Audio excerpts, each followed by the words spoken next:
Hi, and welcome back to Bible Talks with Belinda. Today I'm going to be doing a Bible study on the prodigal son, his brother, and the revelation I believe the Lord gave me about the inheritances of them both.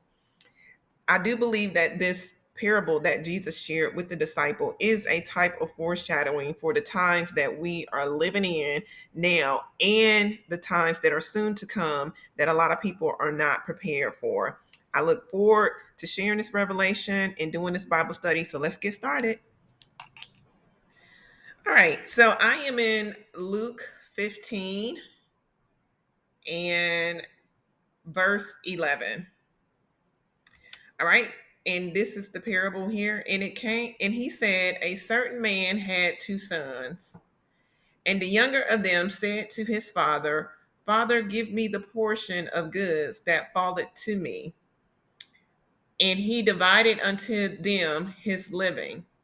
And not many days after the younger son gathered all together and took his journey into a far country, and there wasted his substance with riotous living. And when he had spent all, there arose a mighty famine in the land, and he began to be in want. And he went and joined himself to a citizen of that country, and he sent him into his fields to feed swine. And he would fain have filled his belly with the husk that the swine did eat, and no man gave unto him. And when he came to himself, he said, How many hired servants of my father have bread enough and to spare, and I perish with hunger? I will arise and go to my father, and will say unto him, Father, I have sinned against heaven and before thee, and no more worthy to be called thy son. Make me as one of thy hired servants. And he arose and came to his father, but when he was yet a great way off, his father saw him and had compassion, and ran and fell on his neck and kissed him. And the son said unto him, Father, I have sinned against heaven and in thy sight, and am no more worthy to be called thy son. But the father said to his servants, Bring forth the best robe, and put it on him, and put a ring on his hand, and shoes on his feet. And bring hither the fatted calf, and kill it, and let us eat and be merry. For this my son was dead and is alive again. He was lost and found, and they began to be merry. Now his elder son was in the field, and as he came and drew nigh to the house, he heard music and dancing. And he called one of the servants and asked what these things meant. And he said unto him, Thy brother is come, and thy father hath killed the fatted calf, because he hath received him safe and sound. And he was hungry and would not go in. He was angry and would not go in. Therefore came his father out and entreated him. And he answering said to his father, Lo, these many years do I serve thee, neither transgressed I at any time thy commandment, and yet thou never gavest me a kid that I might make merry with my friends. But as soon as thy son was come, which have devoured their living with harlots, thou hast killed from him the fatted calf. And he said unto him, Son, thou art ever with me, and all that I have is thine. It was meet that we should make merry and be great. For this thy brother was dead and is alive again, and was lost and is found. All right, so I did a video on my page, I think it was a couple of days ago, and it's titled The Wealth Transfer. And in that, I shared some revelation that I believe the Lord gave me regarding a wealth transfer for those who have been faithful, for those who have been waiting. And as I meditated on that for the past couple of days or so, one of the words that just kept coming back to me was inheritance. Inheritance. All right. So Galatians, I pulled it up here.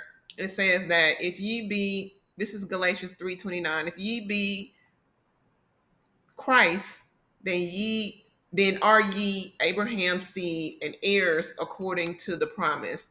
So if you ever do a word study on inheritance in the Bible, you would soon realize that a lot of the Old Testament was predicated on receiving your inheritance from your father. All right, Luke 15, verse 10. I'm going to break these verses down bit by bit.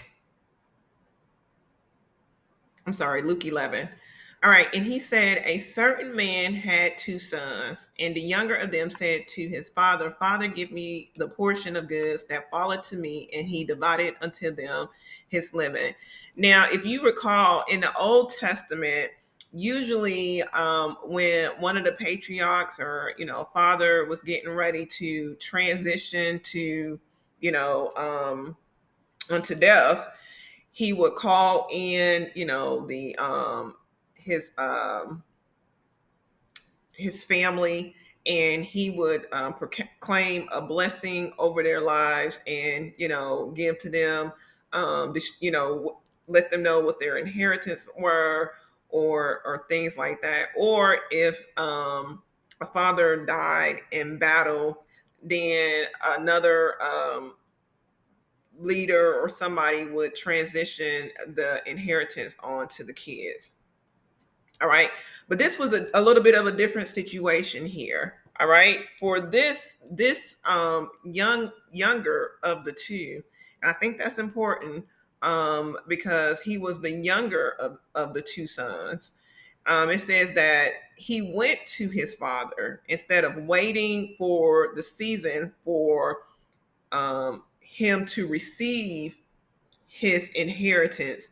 He requested in his inheritance outside of the season that it was due.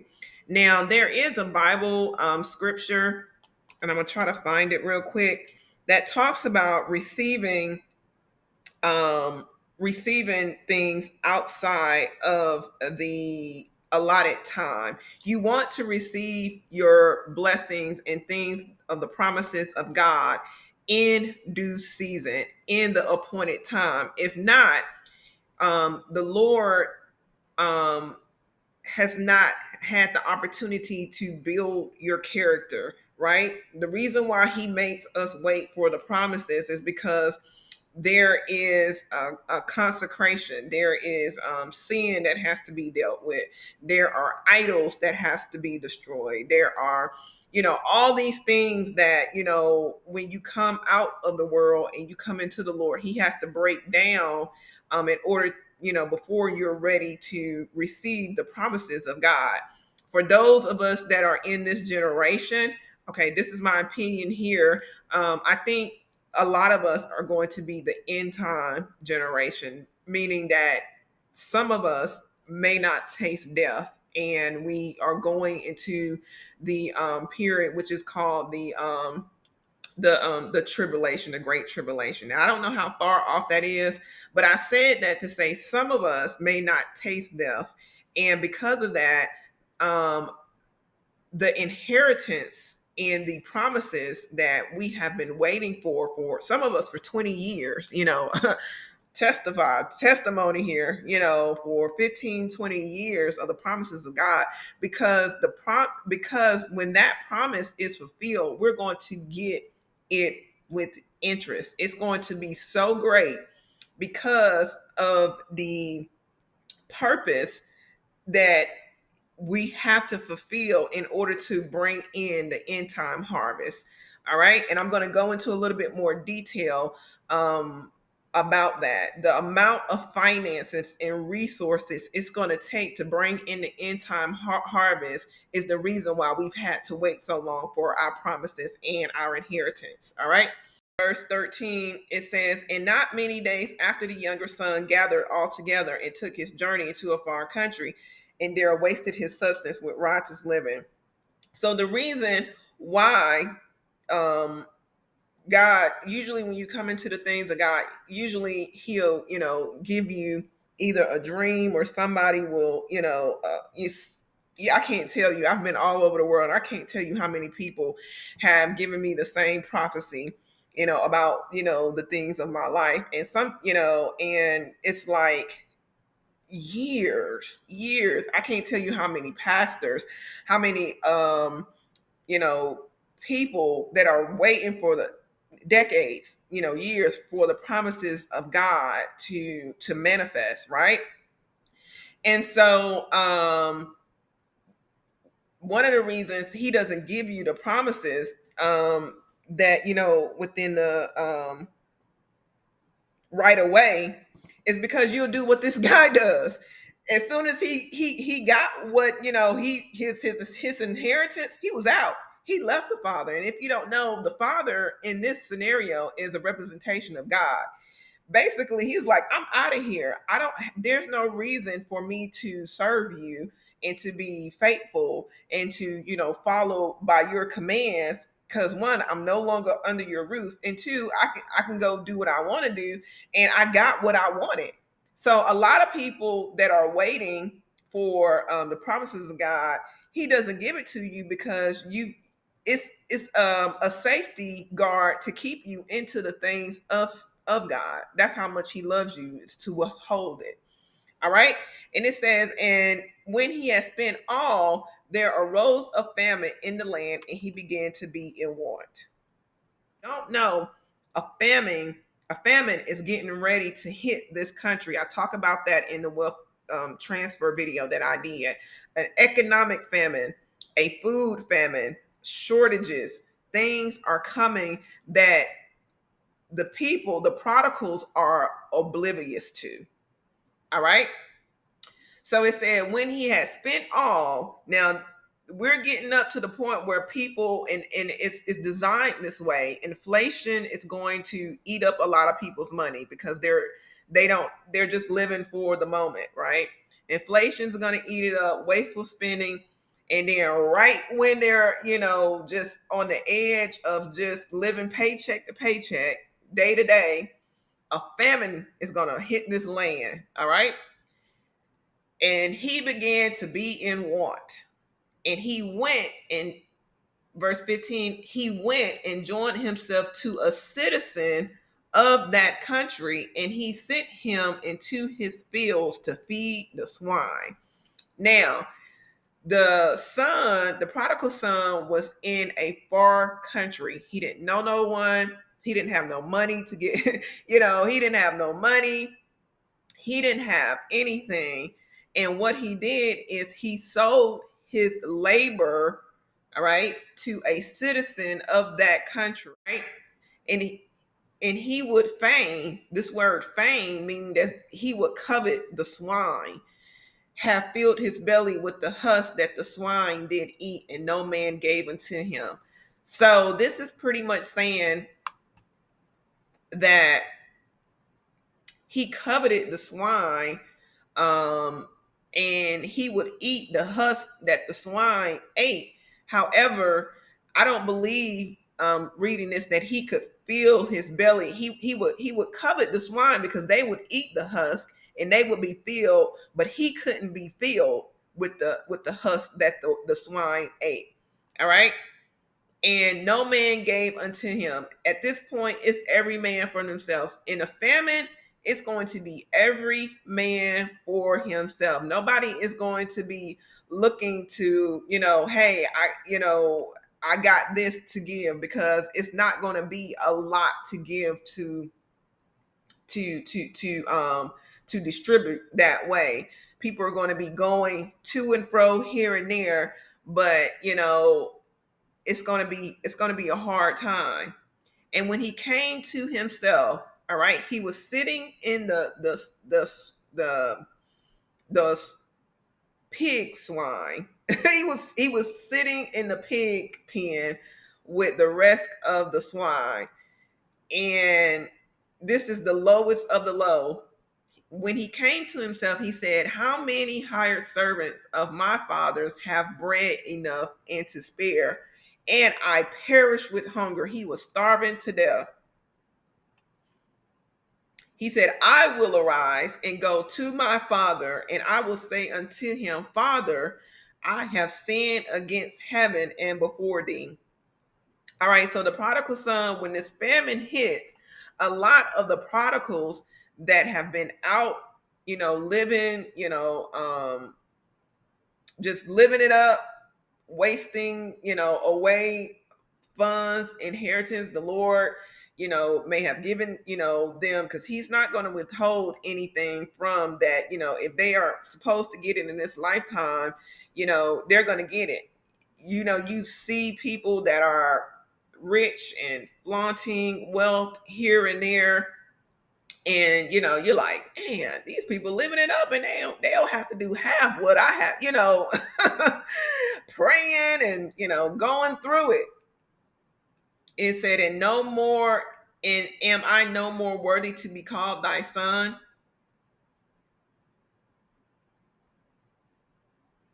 Make me as one of thy hired servants. So it's like he's having this inner dialogue with himself. All right. So this is the time of just inner reflection. When you don't have, when they don't, when a person hits rock bottom, usually it's going to come out of not having enough food, living in the base conditions, then they're going to come to themselves. All right. The father here is a representation of God. All right. And he arose and came to his father, but when he was yet a great way off, his father saw him and had compassion, and ran, fell on his neck and kissed him. All right. So you can tell the father had all this time been waiting for the son to return home. And probably he had been waiting, looking out every day, for his son, because there was a famine in the land, and he probably didn't know what was going on with the son, how he was doing, how he was, anything. So this was good news to the father to see his son coming home. And the son said unto him, Father, this is his confession. This is the confession of the prodigal son. I have sinned against heaven. Now, isn't that an interesting statement to make? He sinned not just against my earthly father, but against the father of heaven. All right. And in thy sight, and am no more worthy to be called thy son. A lot of these prodigals, they're gonna be coming seeking refuge when this happens, and a lot of them are not going to have any confidence. They're not going to think they're worthy for salvation, to be accepted back into the Father, into the kingdom of God, because they're going to believe that what they've done and how they live their life has been just so horrendous that there's no more room for them. All right. But the father said to the servants, bring forth the best robe and put it on him, and put a ring on his hand and shoes on his feet. All right. So this right here tells me that, when he came, when he was coming back, when the father saw him afar off, who knows what type of clothing he was wearing. His clothing probably was so tattered, and probably barely, hanging on, clothes hanging on by a thread, you know, uh, put it on him. He probably was almost half naked, and it was very obvious that he hadn't eaten in a while. All right. It said, and put a ring on his hand. Now, this, I'm going to have to do a little bit more meditation on this, because I don't know what the ring signifies. All right. It could be, a form of royalty. It could be a form of wealth, or just a form of, what's the word, recommitment. Like a ring between a husband and a wife is a ring of a promise, a covenant. That could be it, like a covenant, not in a incestuous way, but a covenant, that reestablished covenant. All right, and shoes on his feet. The man was barefoot. He walked a long way. And that's going to be the journey of a lot of prodigals. They're gonna have to walk this thing out. You know how much time that took him to get back, walking barefoot, hungry, no clothes, nobody's giving him anything. It said up here that no man would give unto him. All right. So it's like he's going, when they come back, they're going to be coming back, um literally, just by the skin of their teeth, making it in back to the Father. All right. It said, and bring hither the fatted calf and kill it, and let us eat and be merry. All right. So when the prodigals come back, it's going to be a time of celebration.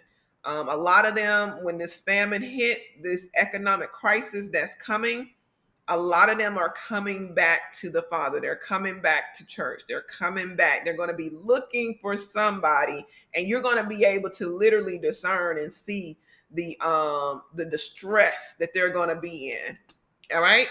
For this my son was dead and is alive again. All right. When we are outside of Christ, we are dead. There is no life. There's nothing. All right. Outside of Christ, you're lost. And it said that he's found, and they began to be merry. All right. Now, this is where I want to get into about the wealth transfer here. All right. It says here, now his elder son was in the field, and as he came and drew nigh to the house, he heard music and dancing. They were celebrating. Nobody told him though. It's like he kind of was just kind of, in a sense, forgotten. It was like the younger son is here. He's let's bring out the go get the servants, go get the food, the wine. We're gonna dance and be merry. It's almost like the elder son was forgotten about. Nobody told him. He was out in the field working, doing the father's work. Nobody. It's like he was like an afterthought.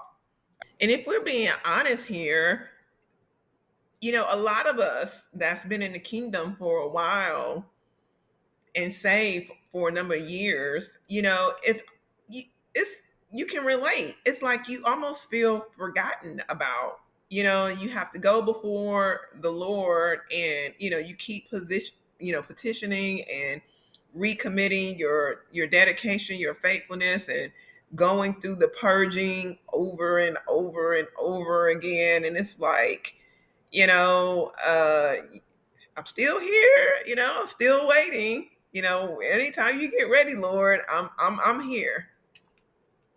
Right? And he called one of the servants and asked what these things meant. And he said unto him, thy brother is come, and thy father hath killed the fatted calf, because he hath received him safe and sound. Now, this is the key. And he was angry. All right.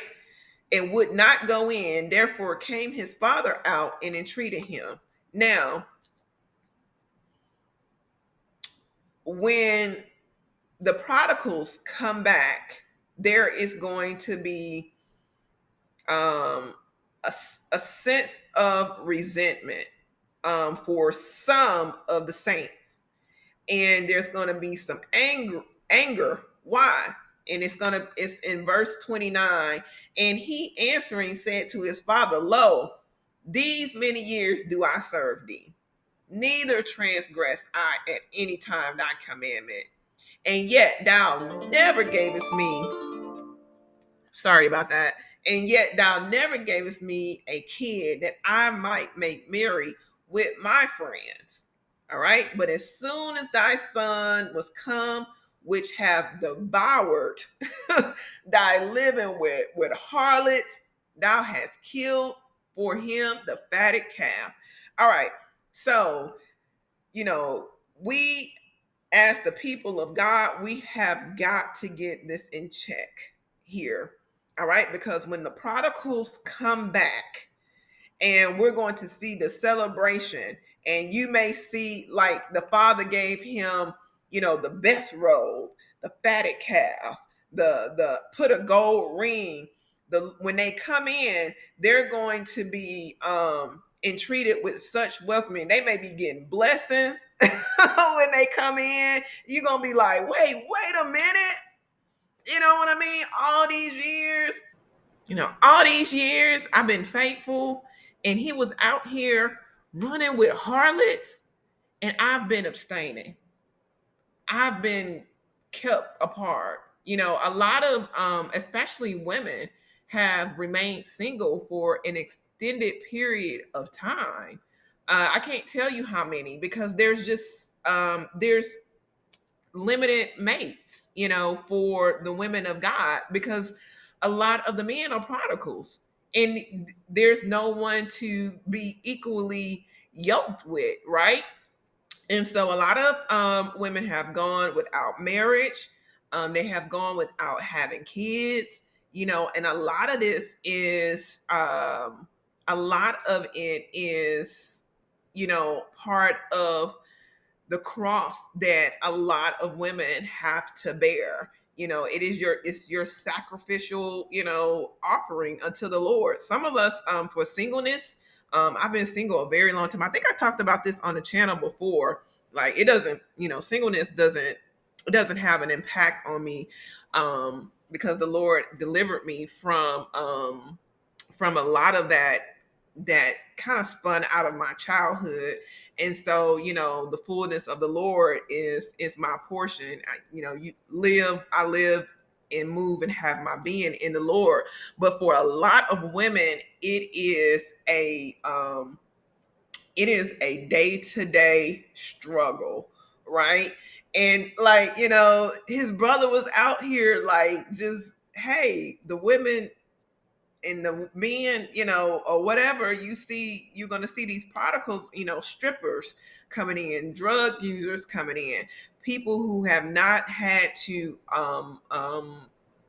practice any restraint over the years. When they come in, they're probably going to be off the rip. You're going to be seeing them being blessed. Work that out within yourself, because it's like you can't let that deter you, because a lot of the saints are going to get snared right here. All right. And 15 years serving the Lord, giving, all these years, I can go back probably 20 years, that promises that the Lord, different people telling me the promises of the Lord, and I'm waiting, and I'm anticipating, and I'm